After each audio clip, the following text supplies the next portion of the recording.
Selamat datang di Indonesia hari ini, sebuah negara di mana gedung sekolah bukan lagi tempat edukasi, tapi sudah beralih fungsi menjadi tempat audisi.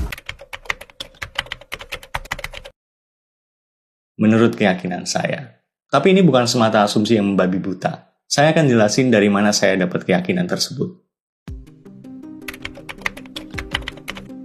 Kalau kamu cek media sosial sekarang, khususnya wajah-wajah pendidikan kita, batas antara lembaga pendidikan sama manajemen artis itu udah setipis tisu. Ya estetik sih, tapi 3 kali 7. 24. Salah. 32. Salah. Enggak, 22. Salah. Pas, Pak. 5 kali 4. 5 kali 4, 24. Salah. 23. Salah. otaknya kosong. Ini yang disebut validation addiction, atau kecanduan validasi. Jadi di psikologi ada yang namanya dopamine hit. Tiap kali si murid dan guru ini ngonten joget-joget, terus yang nonton rame, otak mereka ngelepasin dopamin yang bikin nagih. Saking candunya dapat like, share, dan masuk FYP, mereka sampai lupa kalau ada yang namanya marwah, kehormatan, harga diri, martabat yang harus dijaga. Saya jadi curiga apa pejabat-pejabat yang joget-joget itu dulu masa kecilnya dimulai dari hal-hal yang kayak gini. Saya nemu video dan kaget banget ngelihat betapa jauhnya masa SD saya sama anak-anak SD zaman sekarang. Ini bocah bukannya diajarin cara bernalar dan berlogika, malah disuruh joget-joget depan banyak orang. Which is kayaknya nggak mungkin inisiatif dia sendiri kan. Pasti ada arahan dan persetujuan guru-gurunya gitu. Mana bocahnya buat laki-laki nggak gini? Ya elah, jangan kaku ngapa bang, itu kan lucu-lucuan aja buat hiburan. Kan juga bentuk pemasaran biar sekolahnya terkenal. Nah ini masalahnya. Logika itu sekarang udah nggak logis. Bukankah lucu nggak harus bego? Panji lucu nggak bego? Radit lucu nggak bego? Ya walaupun ada yang lucu dan... Saya nyari-nyari di mana ini jawabannya. Tapi maksudnya, masih ada kan cara lain buat deket sama murid? Buat bikin suasana nyaman dengan cara yang lebih berpendidikan. Sekarang kayak seolah nunjukin moral nggak lebih penting daripada viral. Viral udah kayak standar kesuksesan baru. Viral sama dengan sukses. Dunia pendidikan kita lagi ngadepin penyakit serius, di mana penorehan prestasi sudah digantikan oleh perburuan validasi. Masih ingat video ini? Setahun tuh 12 bulan. Kalau 2 tahun berapa bulan?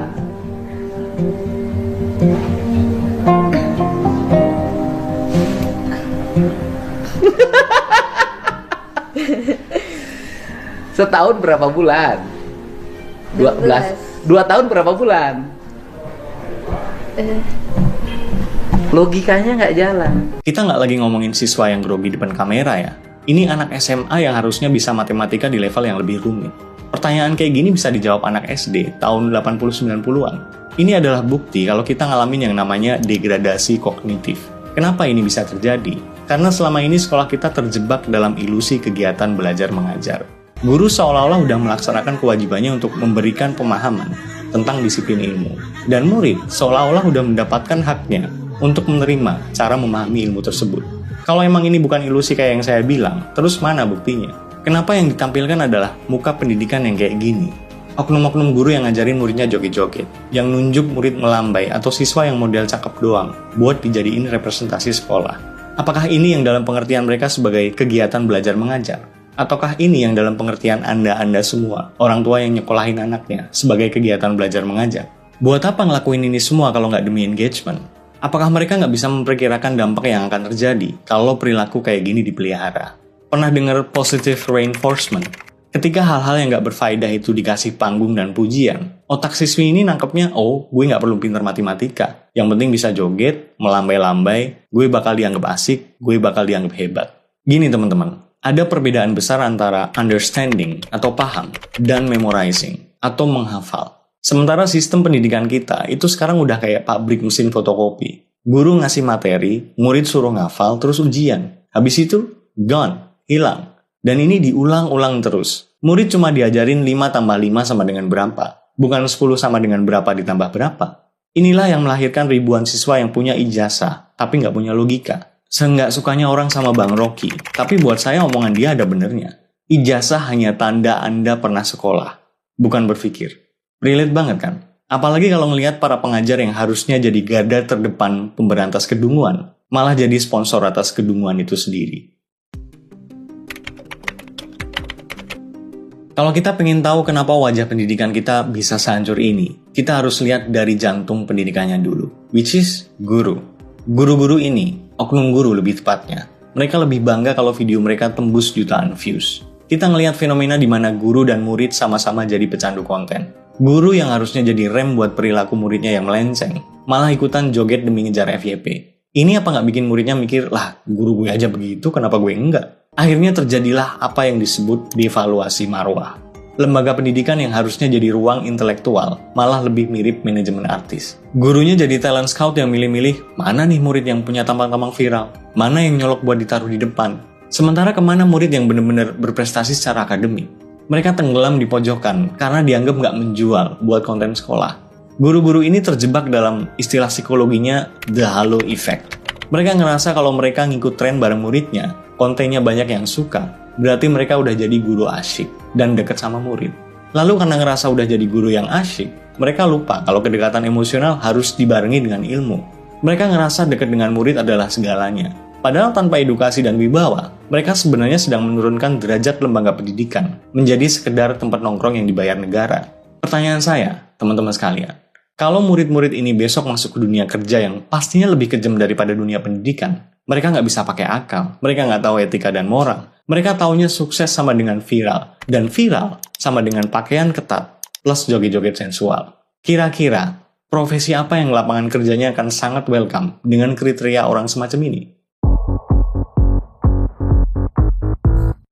Banyak guru zaman sekarang tahu gimana caranya jadi guru yang baik, tapi nggak tahu gimana caranya jadi guru yang benar. Ini bukan soal sertifikasi, bukan soal gelar SPD-nya, tapi pedagogi, seni mengajar. Mengajar itu bukan cuma soal mindahin data dari buku ke papan tulis. Ada proses yang namanya scaffolding. Guru itu harusnya membangun tangga pemahaman buat muridnya. Kayak yang saya bilang di awal tadi, bukan 5 tambah 5 hasilnya berapa, tapi 10 itu hasil berapa tambah berapa. Kalau ini emang udah diterapin, murid itu nggak cuma jago matematika, tapi jadi tahu kalau joget plus viral bukan berarti sukses. Mereka bisa pakai akal dan ngebedain mana yang nakal dan mana yang bermoral.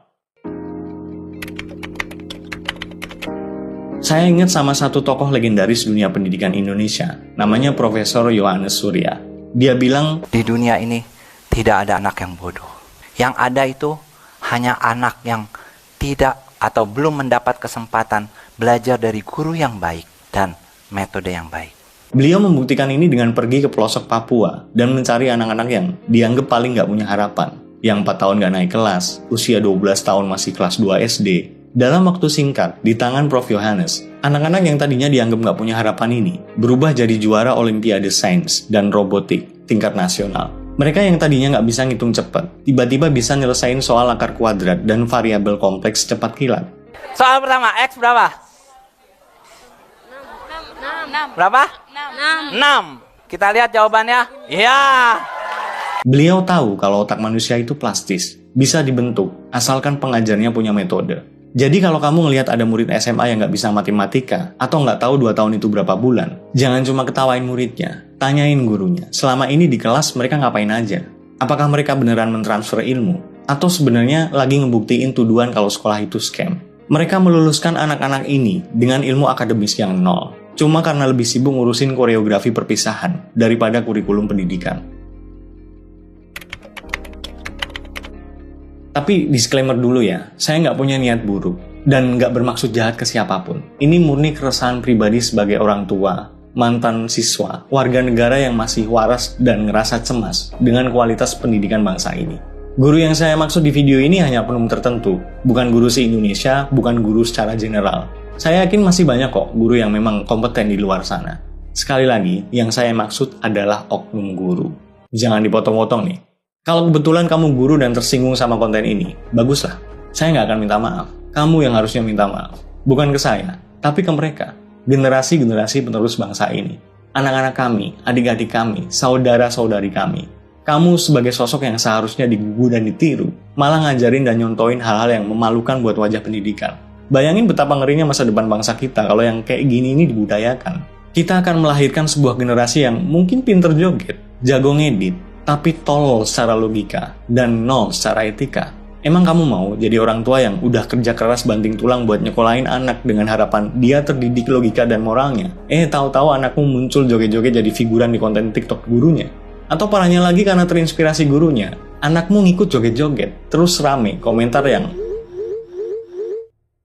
wah, ngeri lah. Atau jangan-jangan malah nggak kepikiran sampai ke situ. Guru beneran nggak sih? Coba jawab, 12 kali 2 berapa? Tahu nggak jawabannya? Kalau tahu, kenapa jawabannya itu? Ini orang ngomong doang. Dia nggak tahu apa. Murid itu butuh kenyamanan biar bisa belajar dan menyerap pelajaran dengan baik. Pelajaran yang mana? Yang joget-joget itu. Video yang tersebar di media sosial memperlihatkan 5 orang siswi sekolah dasar yang bergoyang erotis sambil disawer dan diteriaki oleh penonton. Apa yang nggak bisa hitung-hitungan itu? Seorang siswa SMA kelas 12 juga tidak mampu menjawab soal matematika sederhana ketika dites langsung oleh petugas. Kalau mau nyaman mah ke kafe aja, ngegame, atau di rumah lah, jangan di sekolah. Tugas guru bukan bikin nyaman, tapi bikin paham, moral, dan intelektual. Guru kan juga manusia, butuh hiburan. Ngerti, siapa sih manusia yang nggak butuh hiburan? Tapi lihat-lihat juga dong. Saya nggak pernah tuh denger pilot joget-joget pas nerbangin pesawat. Atau dokter bedah ngonten TikTok pas operasi. Bayangin kalau ada beneran dan sepemikiran sama kamu. Saya paham, kamu, saya, kita semua butuh validasi kok. Tapi pinter-pinterlah menempatkan diri. Kalau kamu memang segitu pengennya validasi dan mengekspresikan diri, saya kasih tipsnya. Copot seragammu. Karena itu adalah identitas profesimu. Selama kamu pakai itu, 1 kali 24 jam, kamu adalah wajah pendidikan negara ini. Kalau atribut-atribut itu udah kamu tanggalkan, mau cari validasi, mengekspresikan diri, cari kitab suci, terserahlah. Tapi tolonglah Pak Guru, Bu Guru, jagalah marwah pendidikan bangsa ini. Jadilah sosok yang memang pantas digugu dan ditiru. Kami titipkan anak-anak kami, generasi penerus bangsa ini ke tangan kalian. Tokoh kunci dan garda terdepan dunia pendidikan. Buat kamu para murid, adik-adikku sekalian, saya cuma pengen bilang, nanti kamu bakal nyesel di masa depan kalau ngebiarin ilmu akademismu nol cuma karena keasikannya scroll. Buktiin kalau nggak percaya. Anggap video ini adalah time kapsulmu. Komen di sini dan balik 10 tahun lagi. Ceritain apa yang kamu alami. Buat sekarang fokus pendidikan dulu. Tugasmu bukan cari viral. Tugasmu belajar pakai akal. Paham apa itu etika. Paham apa itu moral.